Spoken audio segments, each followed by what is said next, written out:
Okay, so I'm going to show you two different ways to make this flower. The first one is with tissue paper, and it's just regular white tissue paper that I stamp the En Francois background stamp on, so I get kind of a dual look. And then this will be the back of my flower, the base. So what I'm going to do is I'm going to fold my tissue paper in half, so one punch will leave 4 petals. And I'm going to put it on top of the cardstock so I have a base for my tissue paper so it doesn't rip. And then I'm just going to punch through. And that will give you 4 petals and your flower. So all you have to do now is line up your flower petals. And you don't want them to be all even. You want them to be, you know, different ways, so that your petals will be scattered on your flower.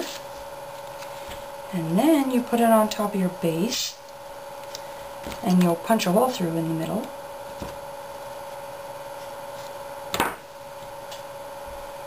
You'll put your brad through.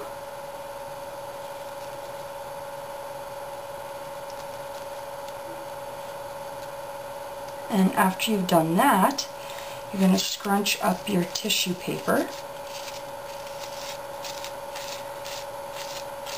just so it gives your flower a more realistic look.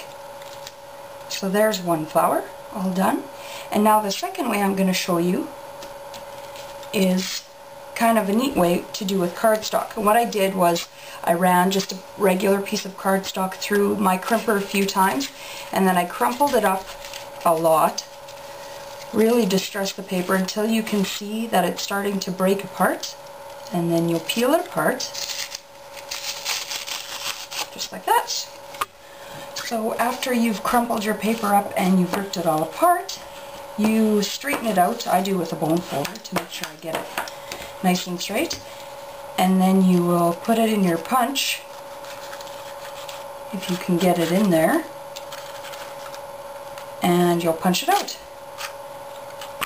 So after you've punched your base out, you can layer your flowers together again.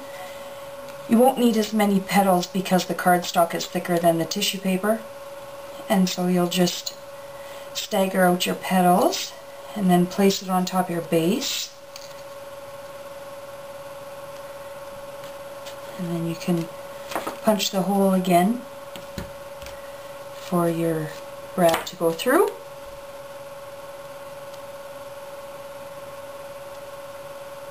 Now the nice thing about having the flower like this is the petals almost feel like suede. They're very soft.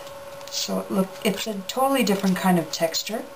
So you can just crunch them all up again and make your flower look a little more three-dimensional and pretty, fancy. So there you go. There's the cardstock flower and the tissue paper flower. I hope you have fun and happy stamping.